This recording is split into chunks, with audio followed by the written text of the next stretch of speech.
Sean bienvenidos a un podcast más del Club de Ciencias Económicas y Contables SEC. Este es el episodio 3 de la temporada 1. El tema de este episodio es la desigualdad y como invitados especiales tenemos a Alexis Núñez y Edgar Ruales, quienes son estudiantes de la carrera de Economía en la Universidad Técnica de Ambato. Antes de empezar este podcast me gustaría que tanto tú Alexis como Edgar empiecen definiendo qué es para ustedes la desigualdad. Bueno, partamos de un concepto un poco más sencillo acerca de la igualdad. Y bueno, yo creo que en este concepto la igualdad es considerado un principio normativo y estratégico para el desarrollo. Entonces tenemos la contraparte, que es la desigualdad. Yo creo que la desigualdad es un tema importante para quienes estudian economía, porque de ver las principales falencias en las estructuras económicas acerca de lo que es justo y lo que no es justo. Edgar Ruales, ¿puedes aumentar a algún o tienes algún criterio para este tema de la desigualdad? Claro, buenas tardes, Alexis, Javier, a los que nos escuchan. Bien, como acabas de nombrar, dentro de la economía, yo pienso que los principales problemas de la economía son precisamente la desigualdad y la pobreza. Una economía puede crecer impresionantemente, pero esta no necesariamente puede traducirse en mejores condiciones de vida para todas las personas, ni siquiera para la mayoría. ¿Por qué? Porque esta economía precisamente no es equitativa, no es igual. Entonces, para hablar un poco de dónde viene esta desigualdad económica, porque también hay desigualdad política, desigualdad social, incluso desigualdad medioambiental, como lo señala la CEPAL en algunos de sus informes. Esta desigualdad económica viene principalmente de la acumulación excesiva de riqueza y principalmente de la acumulación de los medios de producción en pocas manos. Esa es la principal causa. Existen muchos caminos, monopolios, la explotación, políticas permisivas hacia esta concentración de riqueza, los paraísos fiscales, cuando se reducen salarios, aumentando brechas entre ricos y pobres. Entonces, la desigualdad tiene muchos frentes. Hablar de desigualdad se nos diría la tarde. Y dentro de la economía, como dijiste, uno de los principales aspectos de abordar es esta, la desigualdad y la pobreza.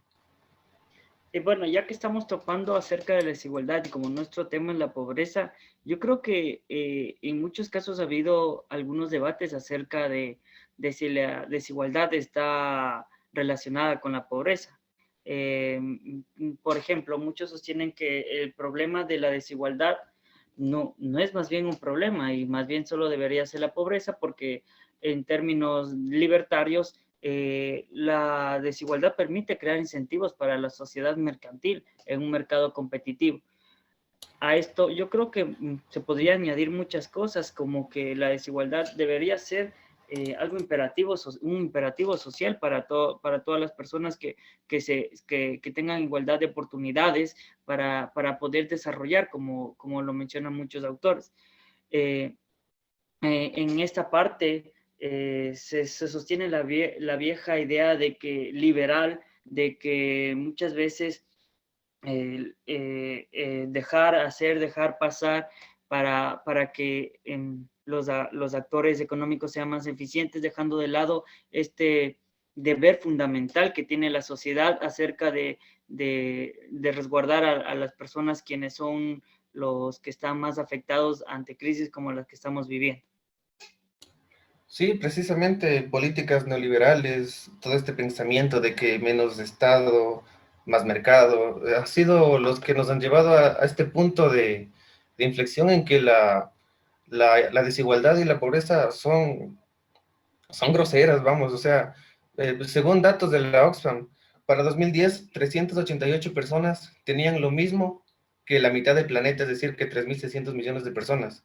Para el 2014, tan solo 80 personas tenían lo mismo que estas 3.600 millones de personas. Y según Oxfam, para el 2020, el año que acabó, 2.153 personas concentran lo mismo que 4.600 millones de personas, es decir, el 60% de la población. Estas personas tienen tanta plata que no se podrán gastar ni aunque vivieran 1.000 vidas. Y, o sea, contraponiendo un poco, como tú dijiste, la desigualdad es hasta ineficiente, es muy ineficiente, o sea, afecta en temas económicos, en temas sociales, temas macroeconómicos. Es un tema, aparte de repulsivo, diría yo, también es ineficiente económicamente hablando. Claro, podremos hacer una revisión en el argumento que te dije y la desigualdad para muchos que consideramos la igualdad como un imperativo social que debe ser primordial para los pueblos y nacionalidades, genera un daño al crecimiento económico, genera un daño hacia la estabilidad económica y política que nosotros hemos visto.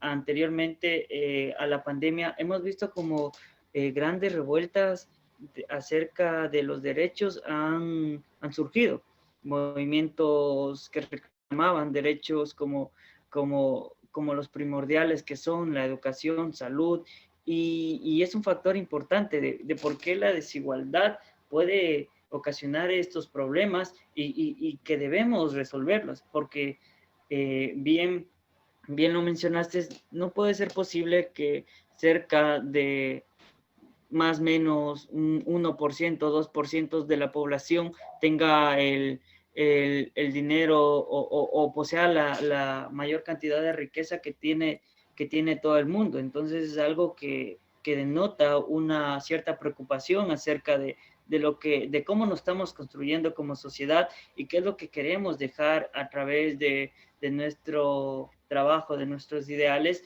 a nuestros futuros predecesores. Stiglitz, Premio Nobel de Economía, uno de los principales autores que habla sobre eso de la desigualdad, señala que la riqueza cada vez, a pasar de los años, se concentra cada vez más en el mismo 1% que desde hace 40 años. Entonces es algo, existe incluso esto de la cultura del privilegio, donde nosotros como sociedad normalizamos la desigualdad, donde creemos que el pobre muchas veces es pobre porque quiere, porque no nos detenemos a ver estructuras que vienen detrás. Entonces existen grupos históricamente avasallados, las mujeres, grupos indígenas, grupos afrodescendientes. Hoy, justo hoy acababa de leer un dato de Andrés Mideros, quien decía que el 66.7% de las mujeres indígenas y el 43% de los afrodescendientes son pobres, en contraposición con el 20.60% de hombres blancos y mestizos. Entonces, la pobreza también es desigual si le vemos por ese punto de vista.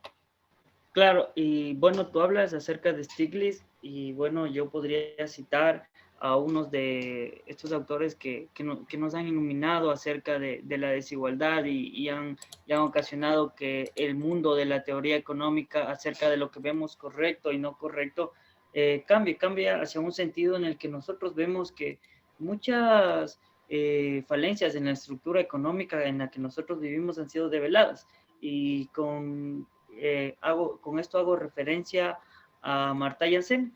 Muchos conocerán, es un economista indio que ha sido reconocido internacionalmente por sus trabajos en torno a la elección social, el bienestar económico y el desarrollo humano. Este autor, como mm, ya lo dije, habla acerca de la desigualdad, pero acerca de la desigualdad en términos de libertad. Entonces, igual que Keynes hace un acercamiento o una diferenciación, perdón, acerca de la libertad efectiva y la libertad teórica, el cual el último lo llama libertad con verdadera oportunidad. Amartya Sen yo creo que es un principal autor que nos ha ayudado a concebir otras ideas acerca de la desigualdad de la que hoy estamos debatiendo y se ha adherido un poco a lo que habla con la libertad y de oportunidades y bajo la influencia de justicia social que habla Rawls. Rawls es quien dice que la verdadera justicia social consiste en una organización de una sociedad democrática donde primero se respeten y además se promuevan en mayor medida posible las oportunidades para todos y para todas. Yo creo que en este punto estos autores nos han servido para nosotros poder definir o definir sobre la base de lo que es justo y también iluminarnos un poco más para poder contrastar con argumentos esta falencia que podría ser del sistema económico y algunas, digámoslo en palabras un poco menos eh, formales, un poco hipocresía acerca de lo que conforma nuestro sistema económico y cómo se desarrollan las llamadas oportunidades, que muchos dicen que quizás si tú deseas emprender es fácil y quizás si tú quieres ser rico es fácil.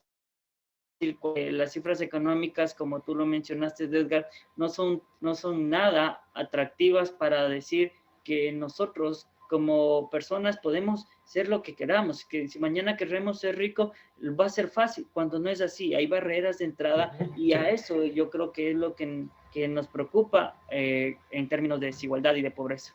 Sí, justo se me viene a la mente una de las frases de Stiglitz con lo que acabas de decir. Más del 94% de los que nacen pobres, por más capaces e inteligentes que sean, mueren pobres.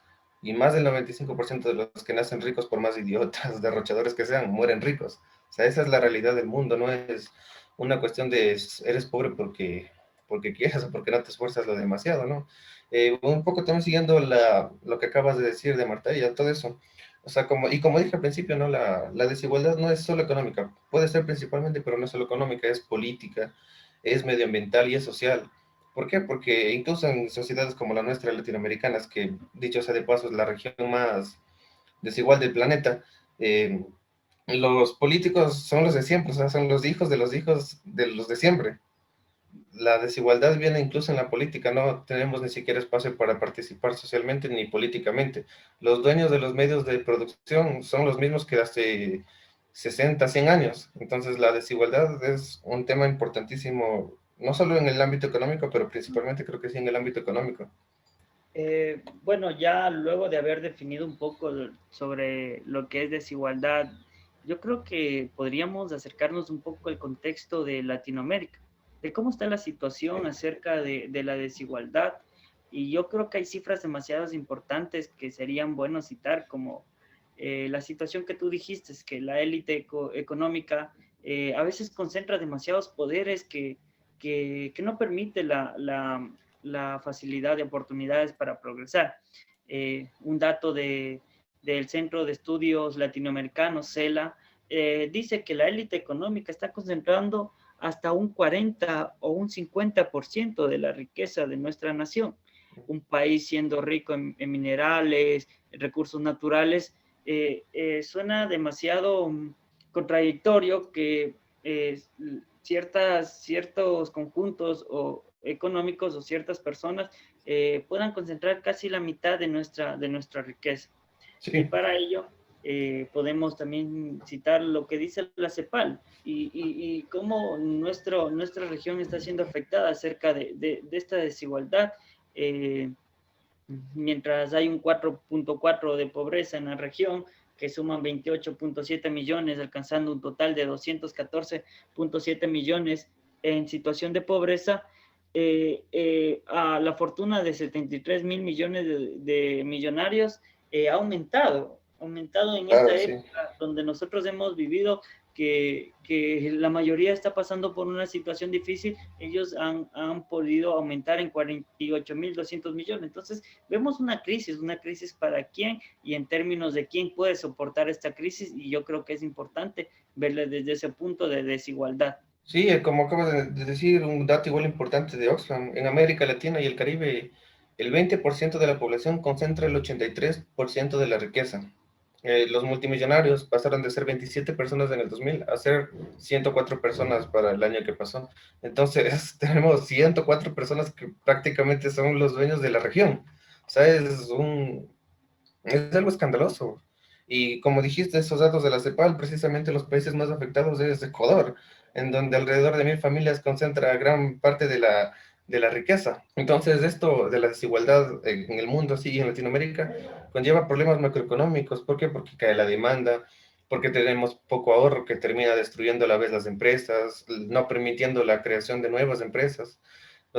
Esto con esa desigualdad, especialmente en Latinoamérica, que tocaste ese tema, nos enfrentamos, perdón, a la desigualdad territorial, algo que debe ser muy cuidadoso, muy de analizar, ¿no? Y que precisamente más que de tecnicismos o cosas así, es de cuestiones políticas. Esto de la desigualdad nos lleva también al racismo y a la exclusión financiera, porque muchas de las veces los únicos que acceden a créditos, a préstamos, a creación de nuevas empresas son los mismos o son los hijos de los mismos. Entonces, la desigualdad sí es, como dije, y como me mantengo y como muchos economistas mantienen, es la desigualdad y la pobreza son los mayores problemas de la economía. Bueno, en ese contexto, por ejemplo, hablaste acerca de cómo esto también puede afectar al crecimiento económico y a través de la demanda. Y yo creo que es importante porque, ¿qué pasaría si la demanda no tuviera la capacidad de absorber todo lo que se produce? Entonces es un tema que nosotros podríamos analizarlo desde otra perspectiva, desde no ya solo la oferta, que muchos siempre han tratado de analizar diciendo que el empleo se genera desde esa parte cuando necesitas todo un cúmulo de factores para que se pueda generar empleo y también la demanda cumple un factor importante y es por eso que yo creo que asegurar esta parte de desigualdad y oportunidades para que las personas puedan tener los ingresos necesarios para poder solventar sus necesidades se va hacia esa parte de que ellos Ujú. también impulsan la economía desde su consumo. Exacto, como dices, o sea, como comúnmente se dice, toda oferta crea su demanda. Como vemos en la realidad, eso muchas veces es mentira, e incluso todo lo contrario. Bueno, desviando un poco del tema, precisamente uno de los principales factores de la crisis de los años 30 en Estados Unidos fue el exceso de oferta. O sea, tú no puedes ofertar lo que te dé la gana porque la gente simplemente no va a tener para comprar y no va a comprar. Así de simple. Entonces, creo que todos estos mitos del más mercado, menos Estado, de la mano invisible, se van poco a poco dejando atrás porque nosotros estamos viviendo esta realidad. Y nosotros, como estudiantes de economía, o sea, la vivimos, leemos estos datos todos los días constantemente y nos damos cuenta que no siempre es así, no es como nos dicen. O sea, existen miles de estudios de temas, creo yo, banales, ¿no? Y pocos economistas se centran en lo verdaderamente importante que es precisamente la desigualdad, la pobreza en el mundo, en Latinoamérica. O sea, ¿cómo es posible que en un mundo siga habiendo gente que se muere de hambre y se botan toneladas de comida todos los días? En Ecuador, recién también leí un dato, más de 2 millones de personas viven con menos de $2 al día. O sea, vivir con $2 al día es trágico. O sea, es algo difícil, entonces la economía debe centrarse precisamente en ello. Y bueno, también estamos aquí hablando de todo lo malo de la desigualdad, ¿no? Pero también creo que podríamos hablar un poco de qué se puede hacer, qué se debería hacer, e ir un poco hablando de eso. No sé si te parece, ¿no? Claro, se podría analizar los puntos de cuáles son los principales retos que deberíamos afrontar como estudiantes de economía y hacia idearnos las posibles salidas hasta estos problemas que a muchos los tiene preocupados acerca de la desigualdad y esto recae en la pobreza y en la falta de empleo. Sí, verás, como eh, Stiglitz habla de la democratización de la globalización. O sea, si bien la globalización ha llevado a muchos países, quieran o no quieran inmiscuirse en la misma, a un crecimiento económico sin precedentes, también ha llevado a mayores niveles de desigualdad. Entonces, para combatir la desigualdad y con esto la pobreza, hay que democratizar la globalización en sí, democratizar a la propia sociedad, poner al ser humano por sobre el capital, tener como meta mundial la reducción de esta antiética desigualdad, ¿no? A través de, qué sé yo, de impuestos progresivos, de la prohibición de paraísos fiscales. Hablando de impuestos progresivos, me recuerdo, creo que fue en el año 2015, 2016, cuando el expresidente Correa intentó poner esto del impuesto a las herencias, que obviamente es para luchar contra la desigualdad. Y a pesar de que fue un impuesto planeado para que se afecte a menos del 2% de la población, porque la mayoría de nosotros no le damos nada, incluso la mayor parte del país hereda miseria. Vimos cómo gente de dinero, gente con plata salió a marchar e incluso obligaron a sus empleados a que marchen. Entonces, esto de la desigualdad es un tema más que técnico, como dije anteriormente, de política, de decisión política, de quitar este poder a las élites, porque las élites a cada momento quieren acaparar más y acumular riqueza a través de legislaciones, a través de leyes, incluso tienen candidatos presidenciales y todo. Entonces hay que democratizar precisamente, como digo, los medios de producción también. Los impuestos a las herencias, impuestos a la plusvalía, también recuerdo que se intentó poner que se puso, creo que eliminó Moreno si mal no lo recuerdo. Debemos provisionar de bienes públicos O sea, como tú dijiste, irnos por el lado de la demanda, Claro. apostar al desarrollo, preocuparnos por el medio ambiente, crear ciudades sostenibles y todo Yo eso creo es un reto, es un reto. que un reto importante es poder tener representantes que asuman, bueno, valga la redundancia, la representación de las clases sociales bajas, porque últimamente hemos tenido una política que ha sido elaborada por las élites económicas que no han estado viendo la situación económica de las clases sociales bajas y sin embargo nosotros hemos visto cómo nadie quiere ser político por esta misma razón, Exacto, por sí. esta falta de, de dignificación de la política. Yo creo que es un factor importante a corto, largo plazo de poder democratizar estas instituciones y de que vuelva la confianza hacia nuestras instituciones y de que muchas personas más puedan poder legislar en la parte pública, pero ya no solo de las élites económicas, sino que también venga de las partes sociales bajas, que es lo importante, porque hemos visto como lo dije anteriormente, como muchos políticos de las élites económicas han promulgado leyes que les favorecen a ellos y han hecho lo que les favorece.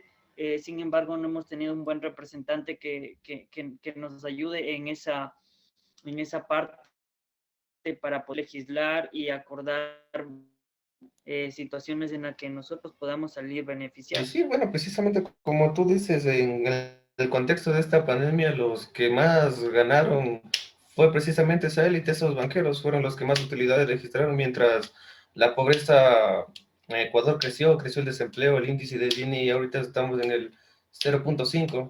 El índice de Gini, para los que nos escuchan, es un índice que mide la desigualdad de lo que estamos hablando.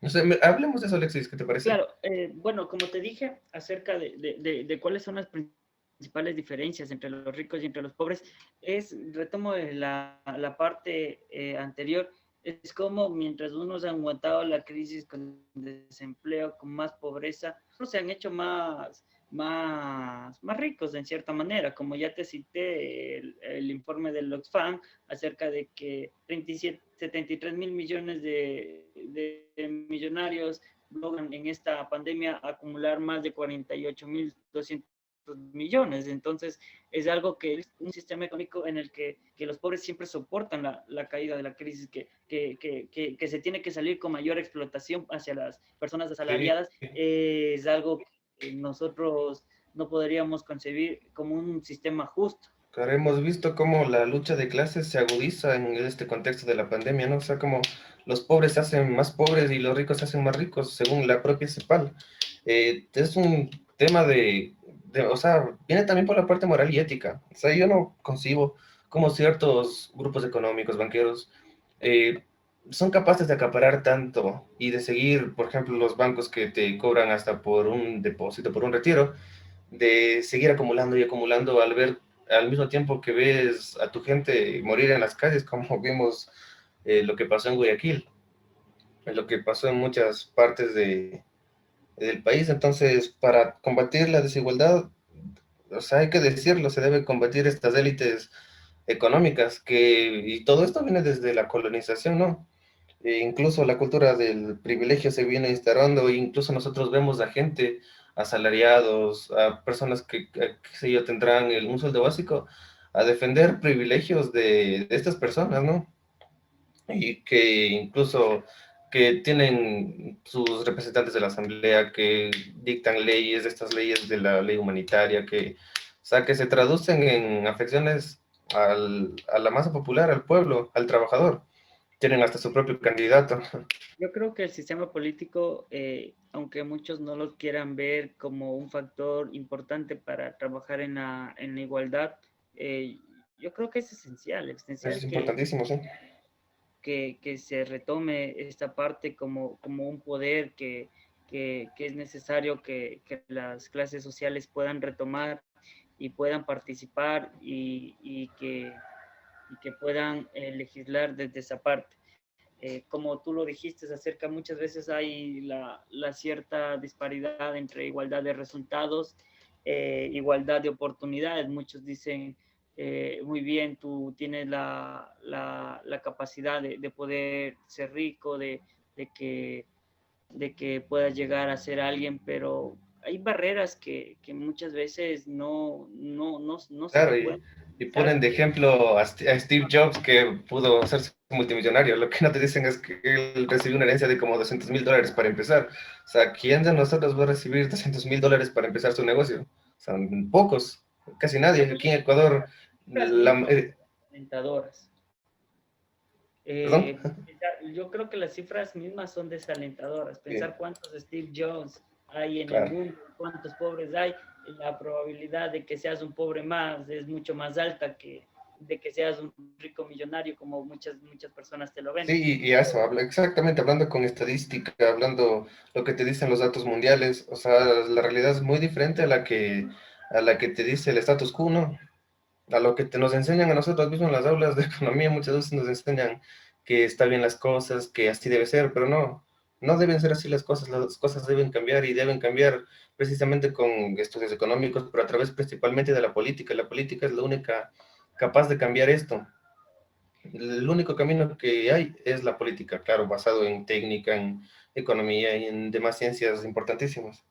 Claro, yo creo que es un camino que muchas veces se ha desvalorizado por la misma situación de a quienes les importa desvalorizar este gran poder que es legislar. Pero bueno, hablemos acerca de cómo está Latinoamérica. ¿Cuáles son las cifras de desempleo? ¿Tienes alguna que puedas citar? La pobreza ahorita en Latinoamérica ascendió a 209 millones de personas. Varió en un 4.4% en relación del 2019 con el 2020. Los índices de desempleo también aumentaron bastante en Latinoamérica. Eh, no sé, ahorita que estamos hablando de esto de la desigualdad, se me viene a la mente lo que hizo Lula. Lula, a través de esto del consumo masivo, como tú también dijiste, a través de la demanda, a través de transferencias también él utilizó esto y el aumento del salario, pudo sacar de la pobreza 40 millones de personas. Lula da Silva, quien ahorita acaba de ser absuelto por un caso de corrupción que tuvo, ¿no? Que se demostró que era totalmente falso. Entonces, como decíamos, es un tema es muy político, depende de política, de voluntad política, de personas, de que nosotros nos empoderemos no solo del ámbito social, sino también del ámbito político, que no solo seamos gente que critica la política, sino también gente que un día pueda hacer política. Claro, Eh, yo creo que no hace falta estar en un puesto gubernamental para poder hacer política. Podemos hacer políticas desde nuestras bases, desde nuestra comunidad, desde nuestra familia. Y es importante poder llegar con ese mensaje de que las cosas se pueden cambiar y ese y deben ser optimismo. cambiadas, digo yo.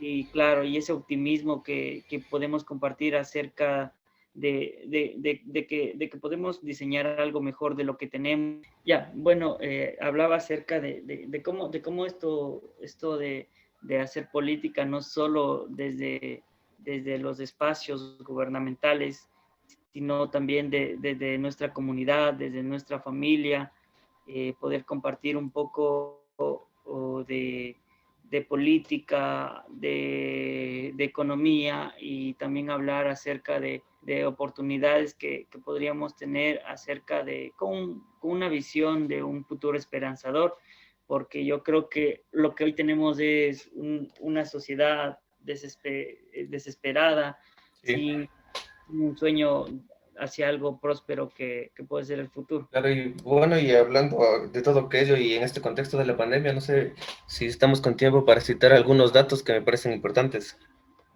Sí.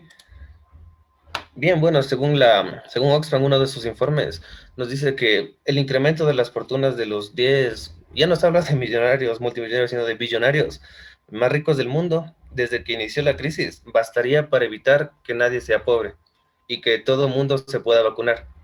O sea, el dinero de 10 personas en el mundo bastaría para que nadie sea pobre y para que todos nos podamos vacunar. O sea, vemos aquí una brecha enorme que incluso, o sea, es insultante, un poco insultante, ¿no? Eh, en tan solo 9 meses, las 1.000 millones fortunas del mundo recuperaron su nivel de riqueza.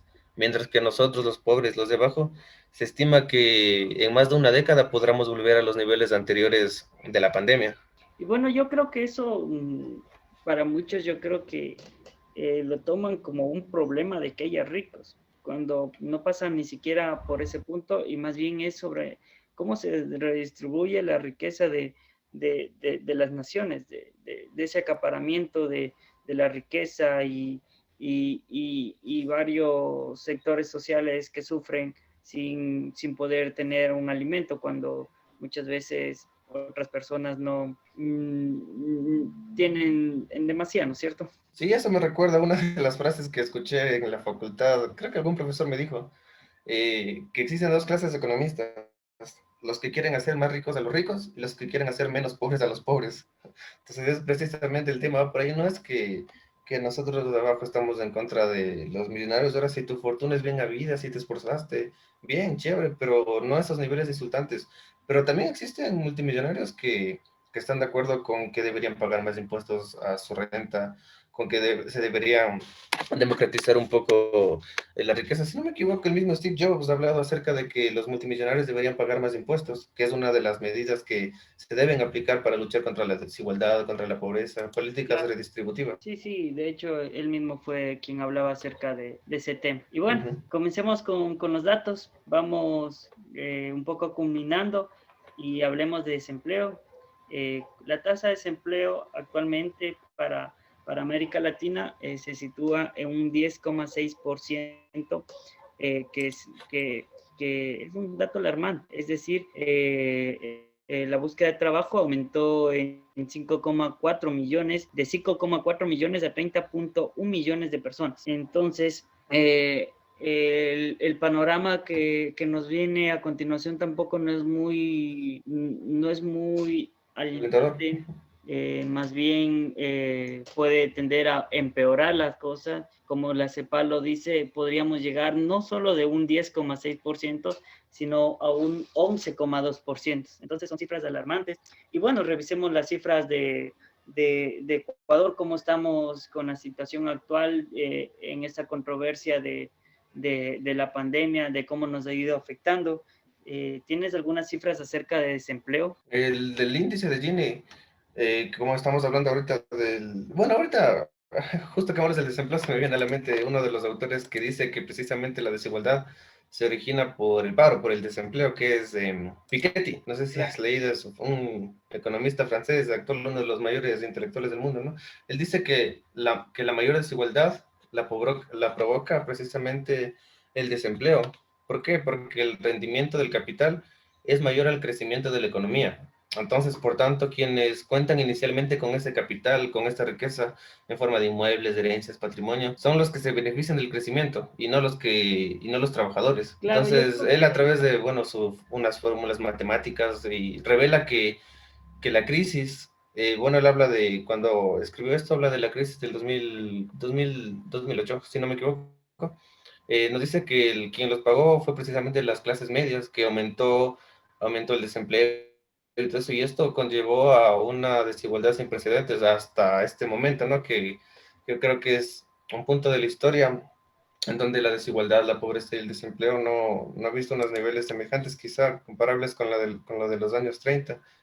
Bueno, yéndonos a Latinoamérica, como dijiste, el desempleo era alrededor del casi el 11% en claro, Latinoamérica, y podría para aumentar hasta recuperarnos, y podría 2%. aumentar según la CEPAL, sí, y para recuperarnos nos tomará alrededor de 10, 15 años, y peor si en los gobiernos, porque este es un tema político, ¿no? Llegan gobiernos con ideas neoliberales de abrir el mercado, como decía Correa, me encanta eso, lo que decía el bobo aperturismo. O sea, si llegan gobiernos así,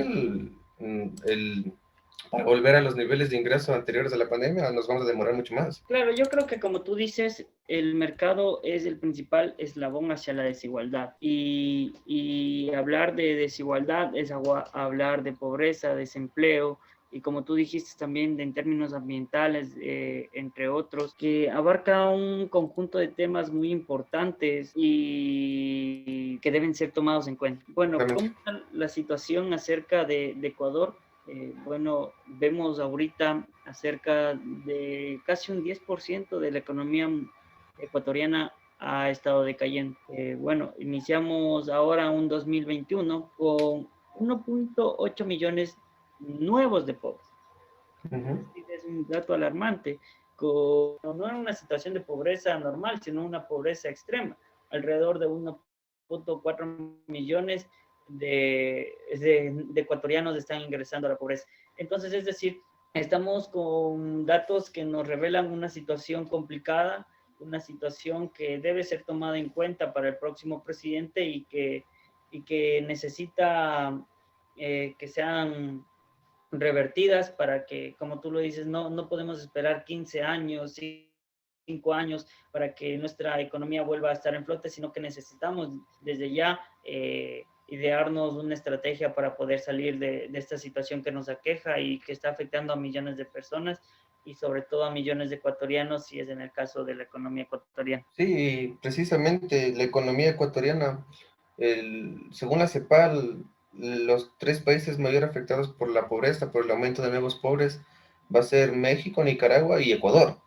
Y uno de los países más afectados por la pandemia en el tema salud es Ecuador. Tenemos mayores niveles de contagio y de muerte per cápita. Y bueno, ahorita, como estabas dando unos datos que acaban de salir del INEC, bueno, el INEC, dicho sea de paso, cambió la metodología y dice que estos datos no pueden ser comparables con periodos anteriores. Entonces, esto nos podría indicar que la realidad del país es mucho peor de la que vemos en datos y de la que y de la que vemos en la televisión. O sea, es una realidad muy complicada que como también dijiste tú, debe ser tomada en cuenta por el gobierno. O sea, si el próximo candidato por el que votes no te habla de la desigualdad, de la pobreza, de cómo salir de esta crisis de salud, de esta crisis económica, o sea, no tiene sentido votar por él. De hecho, nosotros hicimos una investigación acerca de cómo está un mercado en una ciudad de acá del Puyo. Y yo creo que Sí, sí. situaciones de cómo está de cómo está esto de la economía es muy Sí, sorprendente que a muchos llamaría la atención. sí, Eh, recuerdo que en ese estudio que hicimos, ¿no?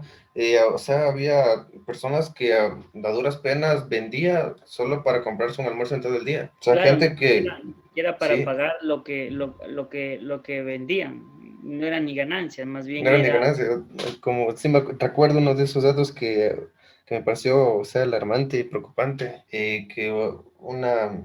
o sea, que había gente en ese centro agrícola que vendía solo para comprarse un almuerzo al día y que iba los 7 días de la semana, de lunes a domingo, y no vendían nada. Entonces, la realidad de Ecuador sí es preocupante y lo que pasa ahí pasa en muchas partes del país. claro, pero bueno, yo creo que es un tema que necesita conocerse, que quizás desde nuestra comodidad no hemos podido experimentar, pero debemos estar conscientes de que vivimos en una crisis sin precedentes, de que no podemos comparar con las anteriores que hemos tenido y a esta situación hay que tomar medidas drásticas. Bueno, yo creo que ha sido una conversación demasiado buena, Y nos demasiado, quedamos con temas pendientes. nos quedamos con muchos temas pendientes y hasta la próxima. Sí, gracias Alexis por la conversación muy amena, ¿no?